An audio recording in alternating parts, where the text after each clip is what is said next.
சூலூர் விமானப்படை தளம் அருகே சட்டவிரோதமாக செம்மண் வெட்டி கடத்தப்படுவதாக அளிக்கப்பட்ட புகாரின் அடிப்படையில் அதிகாரிகள் ஆய்வு மேற்கொண்டனர். கூடுதல் விவரங்களோடு இணைகிறார் செய்தியாளர் நவமணிகண்டன்.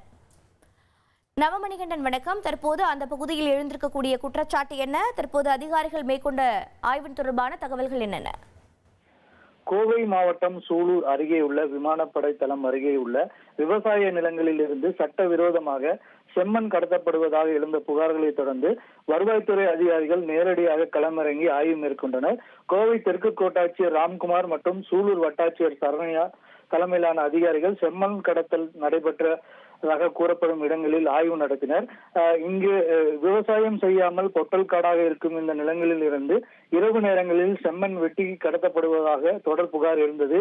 இந்த ஆய்வுக்கு பிறகு குற்றவாளிகள் யாராக இருந்தாலும் அவர்கள் மீது கடுமையான நடவடிக்கை எடுக்கப்படும் என்றும் அபராதம் விதிக்கப்படும் என்றும் கோட்டாட்சியர் செய்தியாளர்களிடம் தெரிவித்திருந்தார். இந்நிலையில் விமானப்படை தளம் அருகே இந்த மண்ணெடுப்பு சம்பவம் பெரும் அதிர்ச்சியை ஏற்படுத்தியிருக்கிறது.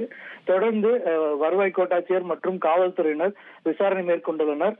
இந்த சம்பவம் இப்பகுதியில் அதிர்ச்சியை ஏற்படுத்தியிருக்கிறது. தகவல்களுக்கு நன்றி நவமணிகண்டன்.